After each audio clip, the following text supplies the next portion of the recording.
हर हर महादेव साथियों, आप सभी का मेरे चैनल लव यू जिंदगी में तहे दिल से स्वागत है। आगे बढ़ने से पहले हम करते हैं कुछ बातें लेखिका के दिल से। सबसे पहले आप सबको बड़ा वाला थैंक यू, जिनमें से मैं कुछ नाम को उल्लेखित करना चाहूंगी। सुश्री संगीता जेना, अंजलि कुमारी, खानों के खान, डोली राय जी, उत्कर्षणी श्रीवास्तव, डिजिटल क्रिएटर और भूपेंद्र गोवा, आप सभी को ढेर सारे धन्यवाद। आपकी समीक्षाएं दिल छूने वाली होती है। आपकी समीक्षा ही लेखक को ये बताती है कि कहानी आप लोगों के दिल तक किस हद तक पहुंचने में कामयाब हुई है। आप सभी जो लोग इस धारावाहिक को सुनते हैं पर वीडियो को बिना लाइक और चैनल को बिना सब्सक्राइब किए हुए भी निकल जाते हैं, उन सभी का भी तहे दिल से धन्यवाद। कहानी के व्यू बता देते हैं कि कितने लोगों के द्वारा इसको लगातार सुना जा रहा है। आप सभी से एक रिक्वेस्ट है कि कम से कम वीडियो को लाइक और चैनल को सब्सक्राइब कर लीजिए, इससे लेखक को भी संतुष्टि होती है और ये तो बिल्कुल फ्री है। हो सकता है अगले एपिसोड में आपका भी नाम हो। मेरे चैनल पर आपको लगातार इसी तरह से एक स्वस्थ पारिवारिक मनोरंजन सामाजिक कहानी सुनने को मिलती रहेगी, यह मेरा वादा है आपसे। क्योंकि मेरे कलेक्शन में मेरे द्वारा लिखी गई ऐसी खूबसूरत कहानियों का एक अच्छा स्टॉक है। अभी तो ये पहला कदम है। आप सब प्रोत्साहित करेंगे तो ये कारवां आगे बढ़ता जाएगा। इसके लिए वीडियो को लाइक और चैनल को सब्सक्राइब करना मत भूलिए। कहानी पसंद आती है तो अपने दोस्तों को भी इसे फेसबुक व्हाट्सएप पर शेयर कीजिए, यह एक मेरा रिक्वेस्ट है। आप सभी से उम्मीद करती हूँ कि आप निराश नहीं करेंगे। वह सब तो ठीक है पलक, ये सब तो समाज की बातें हैं। वह समाज जिसमें कि हम तुम रहते हैं, इस सोसाइटी में क्या होता है क्या नहीं होता है, ये चीज़ मेरी भी आंखों से छुपा हुआ नहीं है। मैं तुम्हारी बात और तुम्हारी मुश्किल समझ रहा हूँ, पर इसमें तुम दोनों के साथ ना रहने का कारण क्या है? पति पत्नी के रिश्ते के बीच में समाज का क्या काम है जिससे कि तुम्हारा रिश्ता उलझ रहा है? प्रणव सच में अभी भी पलक की बात समझ नहीं पाया था। आप अभी भी मेरी बात नहीं समझे सर। यही तो सबसे बड़ा कारण है जिसके कारण आपका सवाल आया है, जिसके कारण हम अलग होते हुए भी अलग नहीं हो पा रहे हैं। जानते हैं सर, सबसे बड़ी बात यह है आज भी हमारे समाज में एक स्वतंत्र औरत का कोई अस्तित्व नहीं। क्योंकि एक स्वतंत्र औरत का अस्तित्व इस पुरुष प्रधान समाज को स्वीकार ही नहीं। और पुरुष को ही क्यों कहें, औरतें भी इसमें शामिल है। एक औरत के साथ पुरुष के नाम का लेवल तो जरूर होना चाहिए। उस पुरुष का समाज में परिवार में जितना नाम और प्रतिष्ठा होगा, ये लेवल उतने ही ऊंचे ब्रांड का होगा। पर कब्र का असली हाल तो मुर्दा ही जानता है। वही जानता है कि इस ब्रांडेड लेबल के अंदर एक दलदली मिट्टी है जिसके में उसका वजूद डूब कर रह गया है। हाथ पैर हिलाना तो बहुत दूर की बात है, वो सांस भी नहीं ले पा रहा है। अंदर ही अंदर घुटकर मर रहा है। पर समाज को इससे फर्क क्या पड़ता है?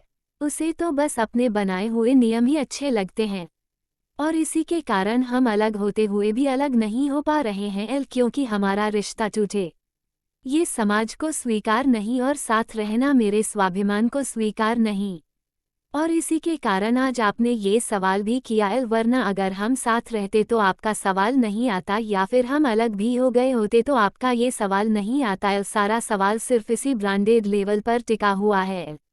ये लेवल जिस औरत के पास होगा, बिना कुछ कहे खुद ब खुद लोग उसका सम्मान करेंगे, और बाकी चाहे औरत कितनी भी अच्छी क्यों ना हो, अगर वो विधवा हो तब भी उसको कैरेक्टर सर्टिफिकेट लोग थमा देंगे। और जब बात छोड़ी हुई औरत की बात आती है तो राह चलते लोग उसे कैरेक्टर सर्टिफिकेट थामने लगते हैं।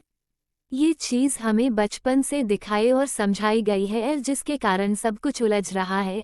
पलक ने धीरे से कहा। प्रणव उसके अंदर की टूट फूट समझ रहा था। इस टूटे रिश्ते का बोझ उठाते उठाते पलक थक चुकी थी। मुस्कान के वार्ड में पहुंचकर दोनों अटेंडर बेड पर बैठ गए। मेरा मानना यह है कि अगर जिस चीज़ से तुम्हें घुटन हो उसे निकाल कर बाहर फेंक दो, मत करो समाज की चिंता। प्रणव बोला। पलक घुटन से मुस्कुरा दिए। समाज किसी एक इंसान से नहीं बनता बल्कि कई परिवारों के मिलने से बनता है, और उसमें से एक मेरा भी परिवार है। किस किस चीज़ को निकाल कर बाहर फेंकूं? अब तो इस घुटन के साथ जीने की आदत हो गई है। प्रणव समझ गया, समाज से ज़्यादा तो अपनों के रवैये ने पलक को तोड़ा है। यही आदत बदलो, आज़ाद कर दो उन सारे रिश्तों की जो कि केवल अपने मतलब के लिए तुम्हारे साथ थे। खुलकर जियो। प्रणव ने कंधे से थामकर पलक को अपने सामने करते हुए कहा, खुलकर तो मैं भी जीना चाहती हूँ सर, इसलिए तो सब कुछ छोड़कर केवल मुस्कान की उंगली थामकर बाहर निकल आई। लेकिन इस माहौल में इतनी घुटन है कि मेरी बेटी भी खुलकर सांस नहीं ले पा रही है। इस छोटी सी लड़की से भी यह समाज उसके पिता का नाम पूछता है। बार बार उसे यह एहसास दिलाया जाता है कि उसके साथ उसके पिता नहीं है, जिसके कारण आज मेरी बेटी की यह हालत हुई है। ये समाज हमें जीने कहाँ दे रहा है। यहाँ तो हर औरत के साथ पति के नाम का लेवल चाहिए होता है। बच्चों के साथ पापा का नाम चाहिए। पति चाहे अयास हो या फिर शराबी, उसे मारता पिटता क्यों ना हो, पर पत्नी से यही उम्मीद की जाती है कि वो उसके साथ रहे। पलक ने प्रणव की तरफ देखते हुए कहा, परीक्षित क्या था, कैसा था? ये बात तो प्रणव अच्छे से समझ रहा था और अब पलक की बातों से उसने काफी कुछ अंदाजा लगा लिया था। मैं यह नहीं कह रही कि समाज का बनाया हुआ यह नियम गलत है या फिर बच्चों के साथ उसके माता पिता नहीं होने चाहिए। समाज के बने हुए नियम अपनी जगह पर बिल्कुल सही है, क्योंकि यह इंसान को गलत रास्ते पर जाने से रोकते हैं, लेकिन गलत इंसान को जबरदस्ती के रिश्ते में बांधना सही नहीं है। सब कुछ सही है, पर जब तक सही हो तब तक ही सही है। इस तरह से घुटन वाले रिश्ते में जबरदस्ती सही नहीं है। बोलते बोलते पलक की आंखें बहने लगी थी। प्रणव चुपचाप पलक की बात सुन रहा था, और सच तो ये था कि वो केवल पलक की बात सुन नहीं रहा था बल्कि किसी और को सुना भी रहा था, जिनको कि पलक के साथ वापस मुस्कान के वार्ड में आते वक्त उसने कॉरिडोर में एक किनारे छिपते हुए देखा था। और अभी भी उसे पूरी तरह से एहसास था कि वह इंसान यहाँ से गए नहीं है, बल्कि दरवाजे पर ही खड़े सब कुछ सुन रहे हैं। और यह इंसान और कोई नहीं, अभिनव सिंह राजपूत थे, पलक के पापा, जो इस वक्त चुपचाप दरवाजे पर खड़े पलक के दिल का हाल सुन रहे थे। अपनी तरफ से तो उन्हें लगता था कि वह जो कोशिश कर रहे हैं वो पलक की जिंदगी को संवारने के लिए कर रहे हैं, पलक के रिश्ते को बचाने के लिए कर रहे हैं, पर उनके इस कोशिश और इस फैसले का उनकी खुद की बेटी पर क्या असर पड़ा था, यह अब उन्हें सुनना था। एक सुकून की तलाश में न जाने कितनी बेचैनियां पाल लिए। खाली हाथ रह गए हमारे और लोग कहते हैं मैंने जिंदगी संभाल ली। अभिनव सिंह राजपूत ने अपने खाली हाथों को देखते हुए मन में सोचा, जिन पर अभी भी मुस्कान के सर का स्पर्श बाकी था, क्योंकि कुछ देर पहले वह जाकर अपनी मुस्कान को देख गए थे और अब अपनी टूटी बिखरी बेटी को देख रहे थे।